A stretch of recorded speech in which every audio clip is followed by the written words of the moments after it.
Hello class. आज हम start करेंगे हमारा प्रैक्टिस सेट 3.5। 3.5 को स्टार्ट करने से पहले थोड़ा सा बेसिक समझ लेते हैं कि इसे सॉल्व कैसे करना है, इसमें क्या क्या फॉर्मूले या क्या क्या चीज़ें आने वाली है। तो सबसे पहले अगर आप यहाँ पर तीन ऐसे आपको सर्कल दिख रहे होंगे, ठीक है। अब देखो, हमें एक चीज़ ये बताई गई है कि अगर दो कॉर्ड्स, ठीक है, आपस में एक दूसरे को कहीं पर कट कर रहे हैं, किसी एक पॉइंट पर, किसी भी एक पॉइंट पर अगर वो हमें कट कर रहे हैं, तो ऐसे जब आपको ऐसा कुछ एक सर्कल दिया जाएगा, उसके लिए आप फॉर्मूला कौन सा यूज़ करोगे? ए E multiply bye E B, यानी कि ए ई ये मल्टीप्लाई बाय ये पोर्शन और ये पोर्शन मल्टीप्लाई बाय ये पोर्शन, ठीक। ये आपको यूज़ करना है। जब आपका जो कॉर्ड है वो बाहर कहीं पर मीट करता है, जब वो बाहर कहीं पर मीट करता है तो आप क्या लिखोगे? ये पूरा मल्टीप्लाई बाय ये पोर्शन और ये पूरा एक पोर्शन मल्टीप्लाई बाय ये पोर्शन, ठीक है। मैं इजी करने की कोशिश कर रहा हूँ कि आपको समझ में आ जाए, ठीक है। वरना फिर सी डी और ए ई करके बोलना शुरू करूँगा तो शायद समझ में ना आए, ठीक। ठीक, ये चीज़ हो गई। नेक्स्ट, जब हमें एक टेंजेंट मिलता है जो कॉर्ड को बाहर कहीं पर कट कर रहा है, ठीक है, ये कॉर्ड हो गया आपका और ये थोड़ा सा हमने एक्सटेंड कर दिया कॉर्ड को। जब वो कॉर्ड को बाहर कहीं पर कट कर रहा है या मीट कर रहा है, ऐसे वाला जो आपको सर्कल दिया जाएगा, उसके लिए हम लोग जो फॉर्मूला यूज़ करेंगे वो ये होगा कि ये पूरा जो पोर्शन है इसको स्क्वायर करेंगे मल्टीप्लाई बाय ये पोर्शन और उसके बाद ये पोर्शन पूरा, ठीक है। ये तीन फॉर्मूले हमें यूज़ करने हैं इस एक्सरसाइज में और हमें फटाफट सारे आंसर मिल जाएंगे, ठीक है। तो A E multiply by E B, A E multiply by E B, C E multiply by E D. और नेक्स्ट, अच्छा, इनके यहाँ पर देखो, this property is known as a theorem of chord intersecting inside the circle, ठीक है, chord intersecting inside the circle. इसको आप क्या कहते हो? Chord intersecting outside the circle. मैंने आपको सीधी भाषा में समझा दिया ताकि आपको आसानी से समझ में आ जाए। और यहाँ पर इस प्रॉपर्टी को आप कहते हो टेंजेंट सेकेंड सेगमेंट थ्योरम, ठीक। इसको आप क्या कहते हो? Tangent second theorem. तो आपको ये तीन थ्योरम के बेस पे इस प्रैक्टिस सेट को सॉल्व करना है। चलिए क्वेश्चन नंबर 1 सॉल्व करते हैं। देखो, पहला जो है वो आ गया आपका टेंजेंट सेकंड थ्योरम वाला। तो टेंजेंट सेकंड थ्योरम जो था उसमें हमें क्या करना था? ये स्क्वायर, इसको आप स्क्वायर करोगे, उसके बाद ये मल्टीप्लाई बाय ये पूरा, करेक्ट। चलो, जो जो हमें दिया है सबसे पहले हम लोग गिवन लिख लेते हैं और उसके बाद इसे सॉल्व करना शुरू करते हैं। तो गिवन आपको क्या क्या दिया है यहाँ पर मैं लिख लेंगे पहले। पी क्यू की वैल्यू दी है आपको, देखो P Q is equal to कितना है आपके पास? 12। पी आर कितना है आपके पास? 8। आपको कहा है कि P S and S R आपको फाइंड करना है। क्या क्या फाइंड करना है? पी एस और आर एस, ये दो चीज़ें आपको फाइंड करनी है। कैसे फाइंड करेंगे? पी एस यानी कि ये पूरा और एस आर यानी कि ये वाला पोर्शन, छोटा वाला। तो एक चीज़ हमें पता है कि ये जो एस पी या पी एस है ये किससे मिलके बना है? S R plus R P से। यहाँ पर लिख देता हूँ मैं कि एस पी या पी एस किससे मिलके बना है? S R plus R P से। अब देखो, आर पी की वैल्यू मुझे पता है और एस आर की वैल्यू तो मुझे फाइंड करनी है और मुझे एस पी की भी वैल्यू फाइंड करनी है। तो कैसे पता करेंगे हम इस पर्टिकुलर क्वेश्चन में? तो सबसे पहले हम लोग यहाँ पर फॉर्मूला लिखेंगे जो है हमारा P Q square is equal to R P multiply by S P. तो आपके पास पी क्यू की वैल्यू दी है 12, तो 12 का हो जाएगा square is equal to R P की वैल्यू कितनी है आपके पास? 8। मल्टीप्लाई बाय एस पी, ये हमें फाइंड करना है। नेक्स्ट 12 का स्क्वायर हो जाएगा 144, 144 is equal to 8 multiply by S P. अब ये जो 8 है यहाँ पर मल्टीप्लिकेशन में है, हम इसको यहाँ पर बेच के क्या करेंगे, डिवीजन में लेके आ जाएंगे। तो ये हो जाएगा आपका 144 divided by 8 is equal to S P. अब 8 के टेबल से इसको सॉल्व कर दो, या 2 के टेबल से अगर आप चाहते हो सिंपली कि 2 के टेबल से सॉल्व करेंगे तो 2 के टेबल से सॉल्व कर दो। तो ये हो जाएगा 2 4 ज़ा 8, 2 7 ज़ा 2 2 ज़ा 2 2 ज़ा 4, 2 3 ज़ा 6, बचा 1 यहाँ पर आ जाएगा, ये हो जाएगा 12। तो ये हो जाएगा 2 6 ज़ा 12, 2 1 ज़ा 2, 2 1 ज़ा 2, 2 8 ज़ा 16। तो एस पी की वैल्यू कितनी आ गई, एस पी या पी एस की वैल्यू कितनी आ गई, 18। अब आपको एक वैल्यू तो मिल गई, अब आपको आर एस की वैल्यू पता करनी है। तो आर एस की वैल्यू के लिए हम लोग क्या करेंगे, यहाँ पर लिख देंगे कि P S is equal to होता है R S plus R P, और पी एस की वैल्यू आपको मिल गई 18 is equal to R S की वैल्यू कितनी है हमें पता नहीं है, हमें फाइंड करनी है। तो यहाँ पर हम लोग लिख देंगे are S plus R P की वैल्यू 8 है। अब इस 8 को ये पॉजिटिव में यहाँ पर भेजोगे तो आप नेगेटिव हो जाएगा वो, तो आप इसको यहाँ पर भेज के क्या करोगे, R S is equal to हो जाएगा 18 माइनस 8 विच इज़ 10। तो आर एस की वैल्यू कितनी आ गई, 10 सेंटीमीटर। ये फाइंड करना था आपको, ठीक है। ये था आपका पहला क्वेश्चन। अब देखेंगे हम लोग दूसरा क्वेश्चन।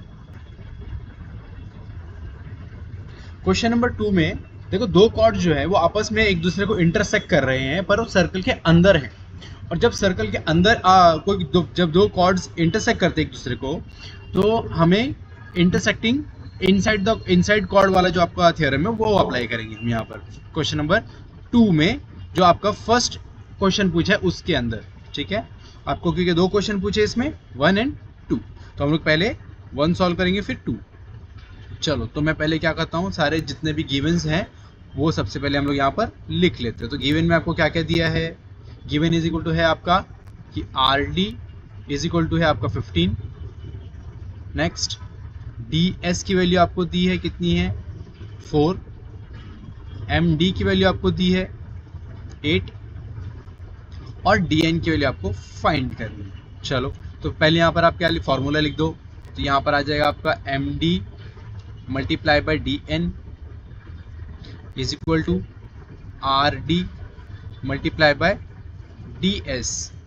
अब एम डी की वैल्यू आपको पता है 8 है, मल्टीप्लाई बाय डी एन आपको फाइंड करना है, is equal to R D जो है वो कितना है 15 है, मल्टीप्लाई बाय डी एस कितना है आपका 4 है।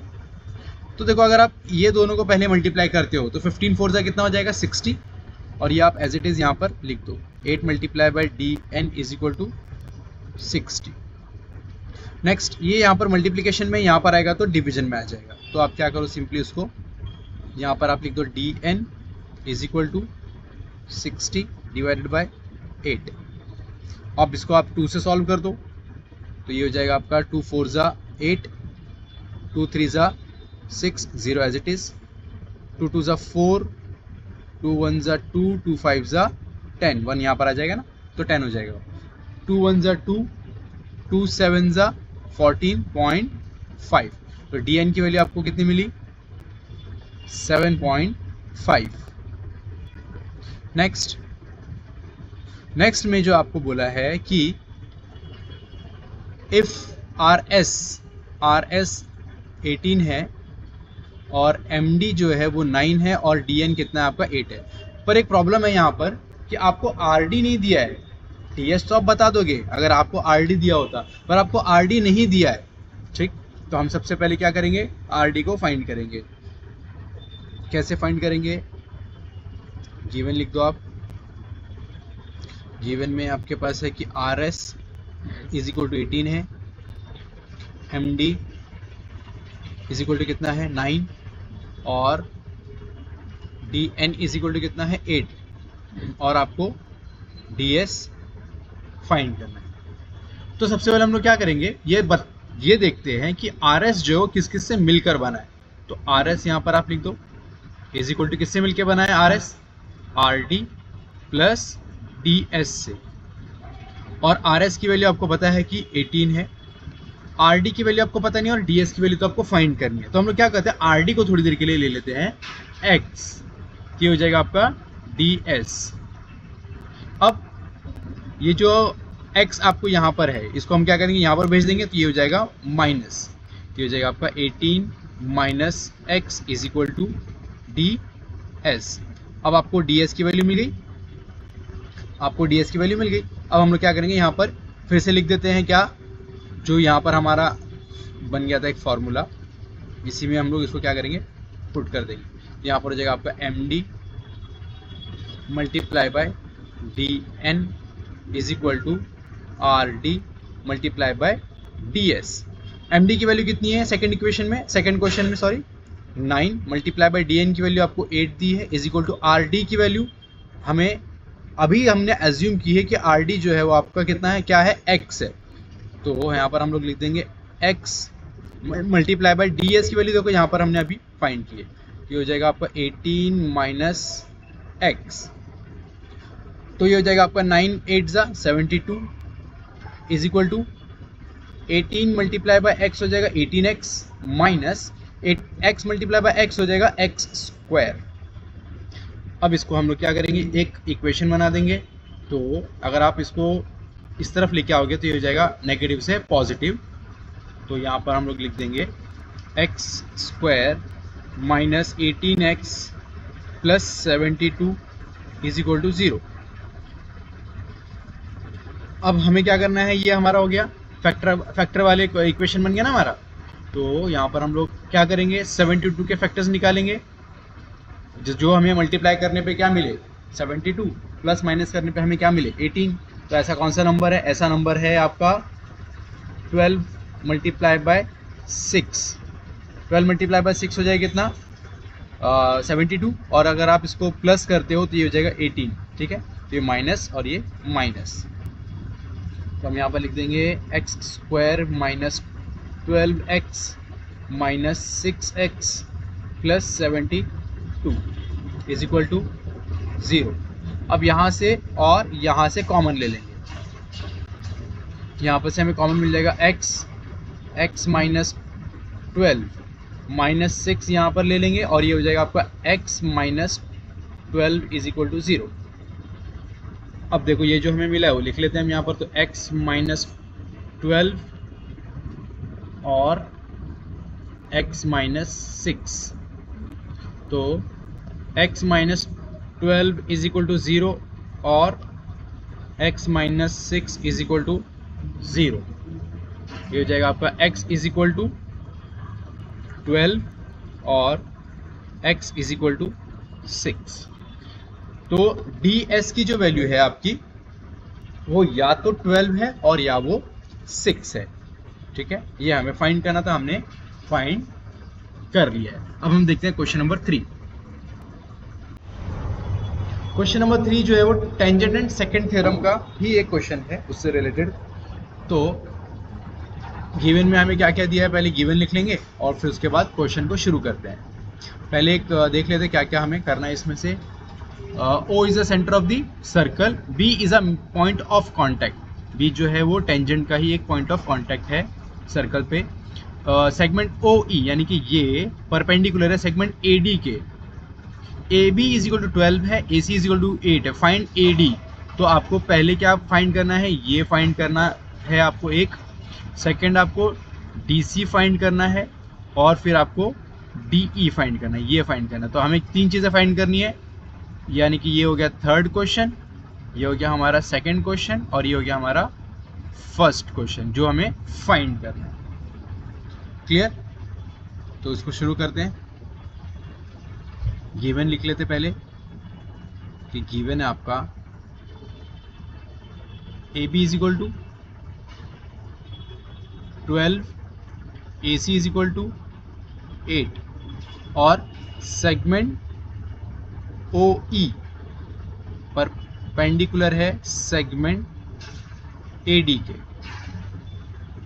अब सेकंड एंड टेंजेंट का जो थ्योरम है हमारा वो कौन सा वाला है, वो ये है कि AB square is equal to होगा सी ए या A C multiply by A D. ठीक, तो हमें जो वैल्यू दिया पहले उसको पुट करेंगे, तो यहाँ पर आ जाएगा आपका ए बी यानी कि 12 का स्क्वायर इज इक्वल टू ए सी यानी कि 8 मल्टीप्लाई बाय ए डी। 12 का स्क्वायर क्या हो जाएगा 144 is equal to 8 multiply by A D. अब 144 divided by 8 is equal to A D. Solve करेंगे इसको, कितना आएगा देखते हैं। 2 से करते हैं पहले, 2 4 ज़ा 8, 2 7 ज़ा 2 2 ज़ा, ये आ गया आपका 72/4, 72/4, 2 2 ज़ा 4, 2 3 ज़ा 6, बचा 1, 2 6 ज़ा 12, 2 1 ज़ा 2, 2 1 ज़ा 2, 2 8 ज़ा 60। तो ए डी की वैल्यू आपको कितनी मिल गई, A D is equal to आपके पास आ गया 18। नेक्स्ट डी सी फाइंड करना है आपको, तो डी सी फाइंड करने के लिए हम लोग क्या करेंगे, A D is equal to D C plus A C, है ना, ये कर सकते हैं हम लोग सेकंड में कि ए डी जो है वो डी सी प्लस सी ए से मिलके बना है और ए डी की वैल्यू हमें पता है कितना है 18 है, तो डी सी की वैल्यू प्लस सी ए या ए सी कितना है आपका दिया है आपको क्वेश्चन में 8, तो ये हो जाएगा यहाँ पर आने के बाद माइनस, तो ये जाएगा 18 minus 8 is equal to D C, जो हो जाएगा आपका 10 is equal to D C. तो डी सी की वैल्यू आपको कितनी मिल गई, डी सी की वैल्यू मिल गई आपको 10। नेक्स्ट हम लोग फाइंड करेंगे डी ई। अब डी ई क्या है, तो डी ई जो है D E is equal to है 1/2 डी सी, बराबर है, डी सी का हाफ ही तो होगा डी ई, तो यहाँ पर आप लिख दो 1/2 मल्टीप्लाई बाय डी सी की वैल्यू मतलब 10, तो ये हो जाएगा आपका 5। तो डी ई की वैल्यू कितनी मिल गई आपको 5। ये था आपका question number 3। Next question number 4। Question number 4 में देखो आपको क्या किया है, जो कॉर्ड्स हैं वो बाहर जाके मीट कर रहे हैं एक दूसरे को, है ना, इंटरसेक्ट कर रहे हैं एक दूसरे को। तो इस क्वेश्चन में हमें बोला है कि पी क्यू की वैल्यू आपको दी है, देखो पी क्यू की वैल्यू आपको दी है और पी एस की वैल्यू भी आपको दी है और आपको क्यू आर की वैल्यू दी है, आपको यहाँ पर टी एस की वैल्यू नहीं दी है ना, टी एस आपको फाइंड करना, ओके, पर आपको एस टी पी की वैल्यू भी नहीं पता है, टी पी की वैल्यू आपको नहीं पता है, और सेकंड चीज़ जो है वो पी आर, उसकी भी वैल्यू आपको नहीं पता है।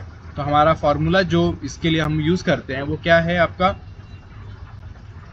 वो है आपका कि T P multiply by S P is equal to आपका हो जाएगा R P multiply by Q P. ठीक है, ये हमारा फॉर्मूला जो हम इसमें यूज़ करेंगे, पर उससे पहले हमें वैल्यू तो पता होनी चाहिए ना, टीपी की वैल्यू हमें पता नहीं है, तो हम लोग क्या करेंगे, टीपी किससे मिलके बना है पहले देख लेते हैं, या फिर आर पी देख लेते हैं किससे मिलके बना है, क्योंकि आपके पास क्यू पी की वैल्यू है, ठीक है, और आपके पास आर क्यू की भी वैल्यू आर क्यू की वैल्यू है, तो हम लोग पहले आर पी की फाइंड कर लेते हैं। तो आर पी जो है किससे मिलके बना है आपका R Q plus Q P से, और ये वैल्यू है आपके पास 10 + 6, तो आर पी की वैल्यू कितनी आ गई 16। अब आपके पास आर पी की वैल्यू आ गई है, क्यू पी की वैल्यू आपके पास है और एस पी की वैल्यू है, तो हम लोग टी पी आराम से फाइंड कर सकते हैं। ठीक है, चलिए, तो T P multiply by S P यानी कि 8 is equal to R P यानी कि 16 मल्टीप्लाई बाय क्यू पी यानी कि 6। तो पहले आप क्या करो, 16 मल्टीप्लाई बाय 6 कर लो, यहाँ पर हम लोग कर लेते हैं, 6 6 ज़ा 36, 3 कैरी 6 1 ज़ा 6, और ये हो जाएगा 9।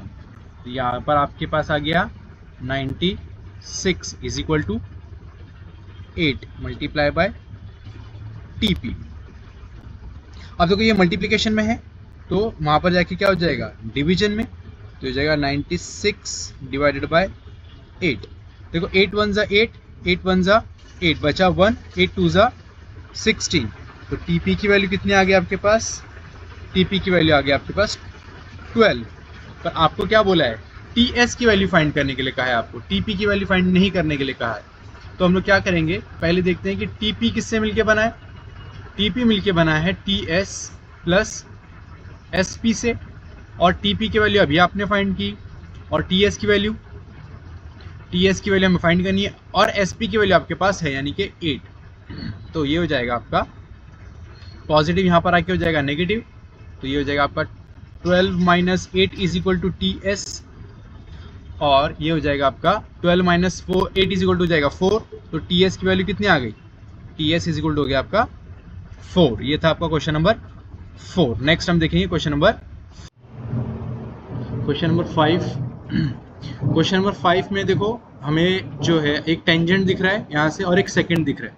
तो यहाँ पर हम लोग क्या करेंगे, टेंजेंट एंड सेकंड का फॉर्मूला अप्लाई कर देंगे। चलिए, तो टेंजेंट, अच्छा थोड़ी सा एक मिनट आप थोड़ा सा रुक जाओ, यहाँ पर कुछ पहले देख लेते हैं क्या बोला है उन्होंने, कि ये जो देखो यहाँ पर ई एफ जो है वो आपका क्या डायमीटर है, और and segment D F is a tangent. Radius आपको दिया है, रेडियस आर। आपको प्रूफ क्या करना है कि D E multiply by G E is equal to 4r square, ये हमें बताना है। आर मतलब यहाँ पर क्या है, रेडियस है। क्लियर, चलो तो सबसे पहले हम लोग क्या करेंगे, फॉर्मूला लिख लेते हैं। फॉर्मूला आ जाएगा आपका D F square is equal to D E multiply by D G. ठीक है, अगर आप यहाँ पर देखोगे एंगल एफ जो है, एंगल एफ कितने डिग्री का है, 90 डिग्री का है। तो अगर ये 90 डिग्री का है तो हम लोग ये काम कर सकते हैं कि in triangle D F E, इसमें हम लोग क्या करेंगे, पाइथागोरस थ्योरम अप्लाई कर देंगे। तो हम लोग पाइथागोरस थ्योरम यहाँ पर अप्लाई कर देते हैं। चलिए, ये हो जाएगा आपका D E square is equal to E F square plus D F square. अब डी ई स्क्वायर यहाँ पर हम लोग लिख लेंगे, D E square is equal to E F square as it is plus D F square के लिए हम लोग ये अप्लाई कर सकते हैं क्योंकि D F square is equal to ये होता है। तो मैं यहाँ पर लिख लेता हूँ कि D E multiply by D G. ठीक है, अब वो स्क्वायर डी एफ स्क्वायर की ये वैल्यू है, इसके लिए यहाँ पर स्क्वायर नहीं लगेगा। ठीक, नेक्स्ट अब हम लोग क्या करेंगे, ये पूरा जो टर्म है इसको हम लोग क्या करेंगे, इस तरफ लेके आ जाएंगे।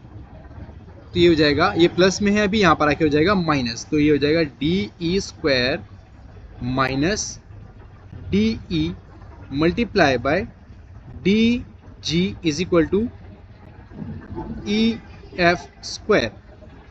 अच्छा, अगर आप ई एफ को देखोगे तो ई एफ आपको क्या बोला है, डायमीटर है, राइट। डायमीटर क्या होता है, 2r हो जाएगा। वो रेडियस को डबल करोगे तो तभी आपको डायमीटर मिलेगा। मैं यहाँ पर लिख सकता हूँ 2r और ये हो जाएगा आपका स्क्वायर। ठीक है, अब यहाँ से हम लोग क्या करेंगे, कॉमन ले लेते हैं। यहाँ से आपको क्या कॉमन मिल रहा है, देखो तो यहाँ पर आपको D E square minus D E मिल रहा है। तो हम लोग क्या करेंगे, यहाँ पर डी ई जो है उसको कॉमन ले लेंगे। अब बचा क्या अंदर, D E multiply by D जी। कैसे बचा, देखो यहाँ पर 2 है, यहाँ पर 1 है। तो जब हमने बाहर लिया तो ये पूरा खत्म हो गया, इसकी वैल्यू तो खत्म हो गया, बाहर ले लिया हमने, कॉमन ले लिया। तो बचा क्या, मल्टीप्लिकेशन वाला ये पोर्शन बच गया और एक ये पोर्शन बच गया। तो हमने क्या किया, इसको यहाँ पर एज इट इज लिख दिया। अब ये यहाँ पर बाहर चला गया, इसका मतलब ये मल्टीप्लिकेशन में आ गया। नेक्स्ट, अब देखो D E multiply by D जी जो है, सॉरी मैं यहाँ पर माइनस लिखना था, मैंने गलती से मल्टीप्लिकेशन लिख दिया।